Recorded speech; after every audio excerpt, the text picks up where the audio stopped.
I never bragged in front of my family that I made $500,000 a month. I came home unexpectedly without telling my brother. As a joke, I said that I had lost my job just to see his reaction. But the moment I reached the door of his apartment, I stopped when I heard a recording speaking in my own voice from inside. I had just raised my hand to knock on my brother Evan's apartment door when I heard my own voice coming from inside. "Evan, I'm transferring $200,000 right now. Don't tell anyone, especially Mom." My hand stopped in midair. I had never said that sentence. There were a few seconds of silence inside. Then Evan spoke. "No. You can hear the breath too clearly at the end. Play it again. She needs to sound more tired." A woman answered, "I already reduced the background noise. It isn't going to sound any more natural than this." Then my voice played again. "Evan, I lost my job. I need your help. I'm sending you $200,000 so you can take care of some things for me." It sounded exactly like me. The same pace. The same pauses between sentences. Even the slight strain in my voice sounded real. I took one step back, tightened my grip on the bag of donuts I had brought for him, and started recording on my phone. Inside, the woman said, "We only need to change the account number." Evan answered, "Send it to Mom first. If she believes it, the bank will believe it, too." I had returned to Phoenix without telling my family. 3 hours earlier, I had posted in our family group chat that I had lost my job. It was supposed to be a joke. I wanted to see how they would react if they thought I was suddenly unemployed. Now, I was standing outside my brother's apartment listening to a fake recording of my own voice. My name is Natalie Brooks. I was 36 years old, and I ran a financial technology company in Los Angeles. Between my salary, company profits, and shareholder distributions, I made about $500,000 a month. My family did not know that. They knew I worked in technology. They assumed I was an operations consultant for a medium-sized company, and I had never corrected them. I did not hide my money by pretending to be poor. I drove a nice car, lived in a good apartment, and traveled often. I simply did not discuss numbers. I did not post photographs of private flights, expensive dinners, or business events. When I visited Phoenix, I rented an ordinary SUV at the airport. That afternoon, while sitting in the rental car, I had written in the family group chat. "Bad news. My position was eliminated. Don't call me yet. I'm okay." Mom replied immediately. "Oh, honey, come home. We'll figure something out." Evan responded 4 minutes later. "Damn, sorry, but I don't have an extra room, just so you know." I read his message twice. His apartment had 2 bedrooms. He used the second one as a gaming room. I had paid for the computer in that room the previous year because he claimed he was starting a video editing business. I wrote back, "I didn't ask to live with you." He sent a laughing emoji. Mom then messaged me privately. "Don't take it personally. He's under a lot of stress himself." "What kind of stress?" I asked. She did not answer. That was when I decided to surprise them.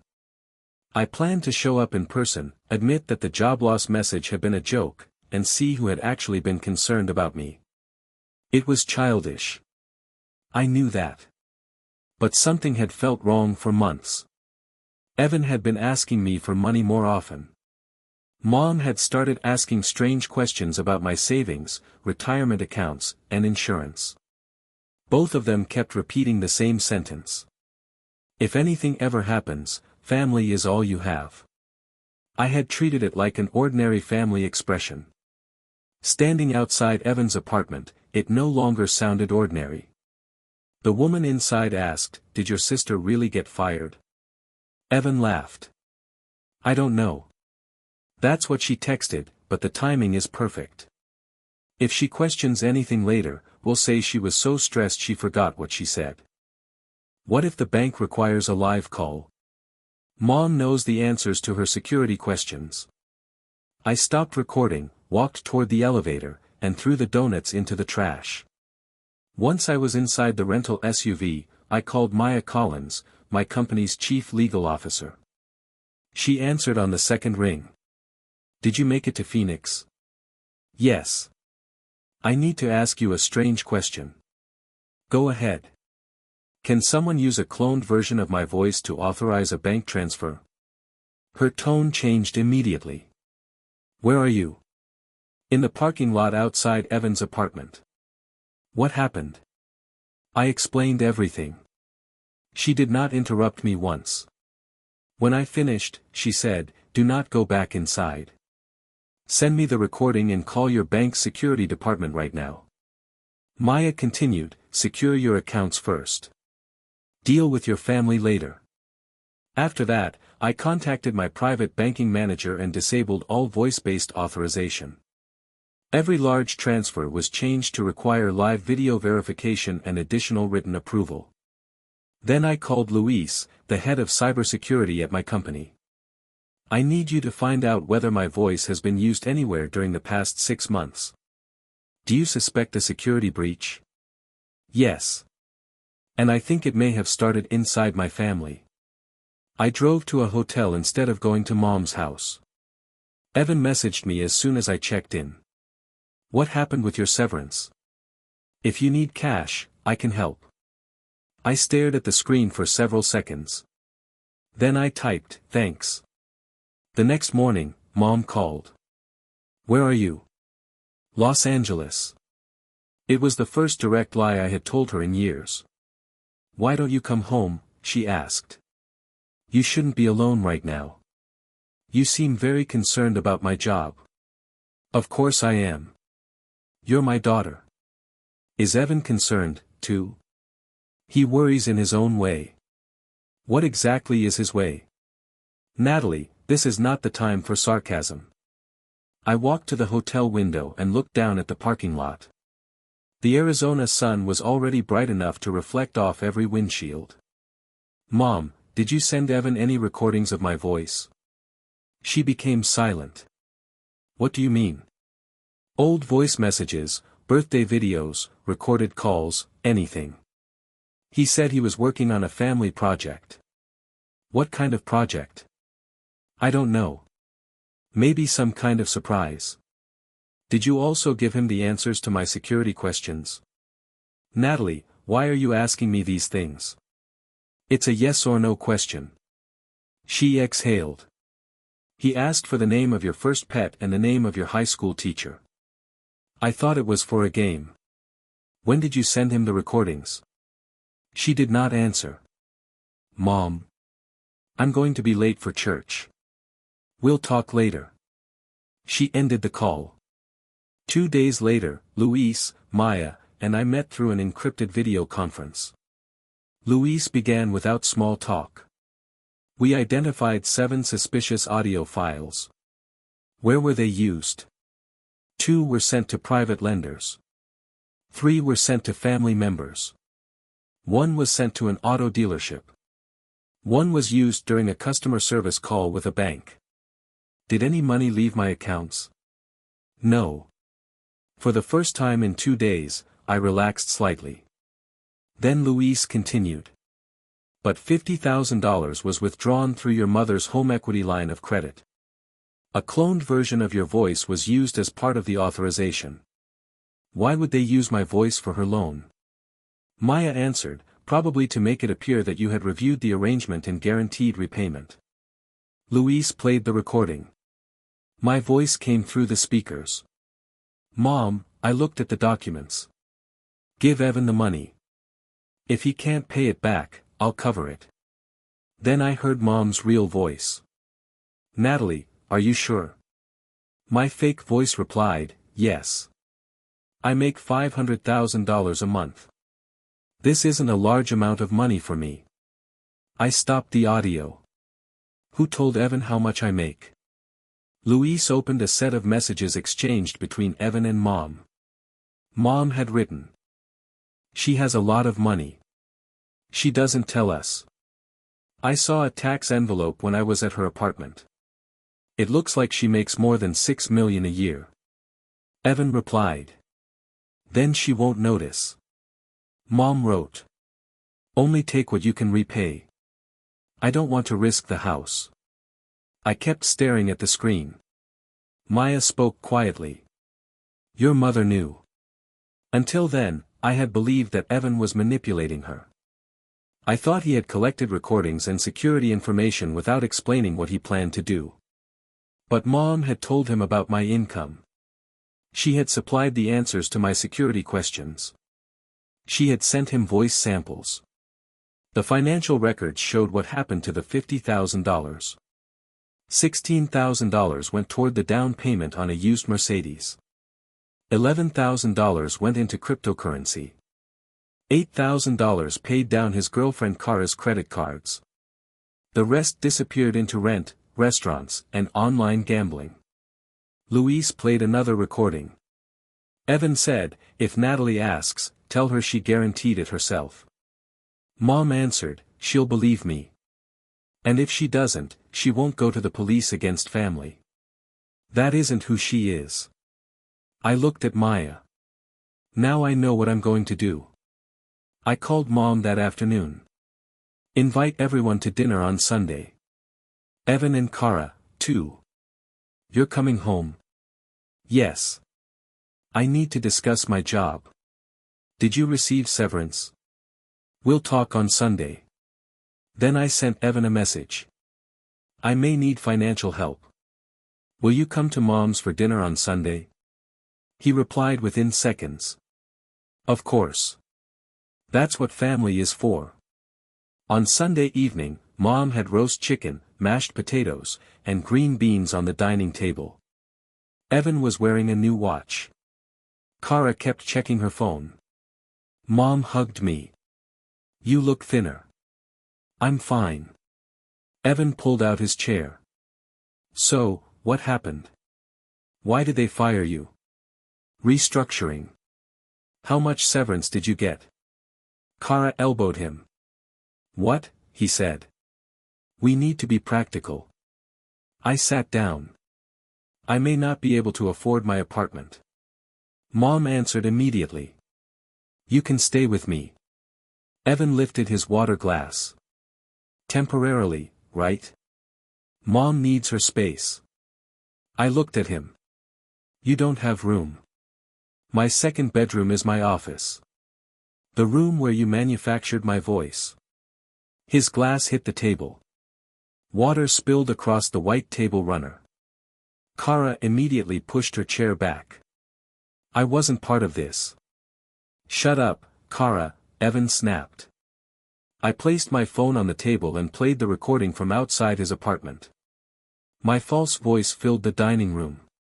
Evan, I'm transferring $200,000 right now. Mom's face tightened. What were you doing outside his apartment? I came to surprise him because losing my job was a joke.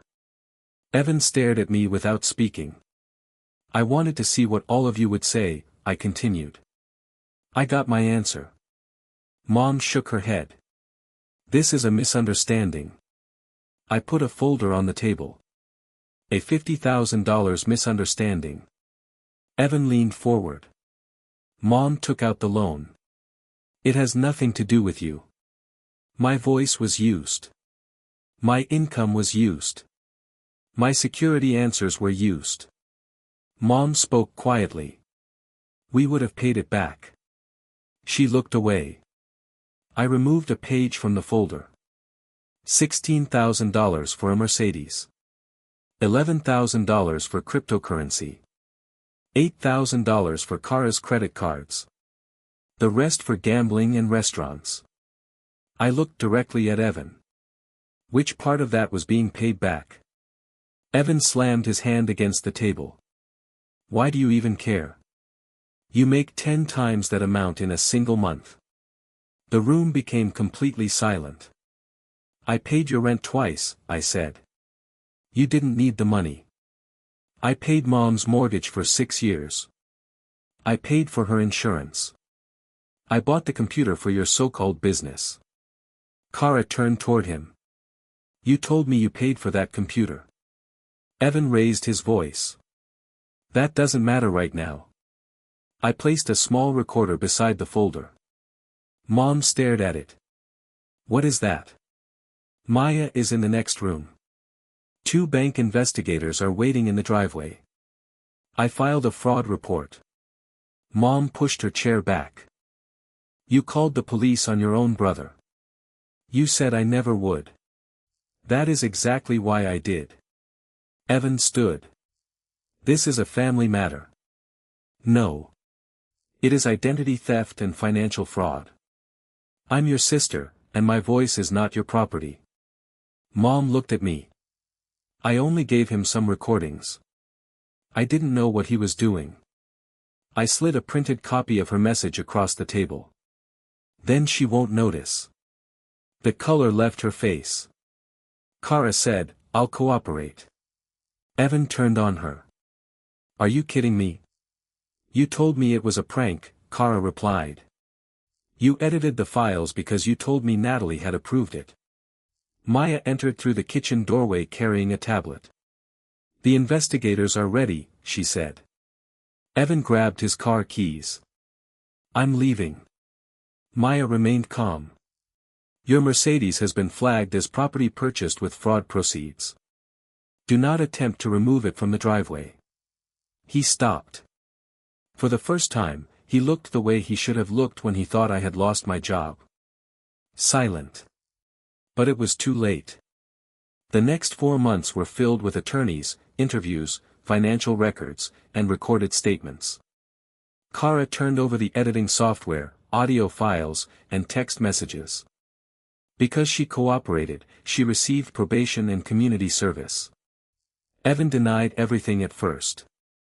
When the apartment recording, lender files, and bank records were presented, he accepted a plea agreement. He was sentenced to 18 months in federal custody, ordered to pay restitution, and placed under supervised release for 3 years after completing his sentence. Mom was not criminally charged because she signed a cooperation agreement. Investigators concluded that she had not understood every part of the scheme, but she had understood enough. She knew Evan was using my income without permission. She knew the recordings were being used to persuade someone. She knew they were relying on the belief that I would never report my own family. Her house was sold to repay the home equity debt. With what remained, she bought a small condo in Mesa. I stopped paying her mortgage. I continued covering her medical insurance. I was not willing to leave her without health care. But everything else ended. No vacations. No emergency credit card. No expensive gifts. No more, just this once. Evan sent me 2 letters from prison. The first contained an apology. The second said I had destroyed his life. I placed both letters in a drawer and did not reply. Mom still calls occasionally. Our conversations rarely last longer than 10 minutes. We talk about the weather, grocery prices, and people from her church. She does not mention Evan often. Once she said, we all made mistakes. I answered, we did not all make the same mistake. She became silent after that. I still make approximately $500,000 a month. My family now knows the exact amount. Knowing it did not improve anything. The only difference is that no one treats my success like their personal emergency fund anymore. And whenever I hear my recorded voice during a company presentation, I listen carefully to the first few seconds just to make sure it is really me.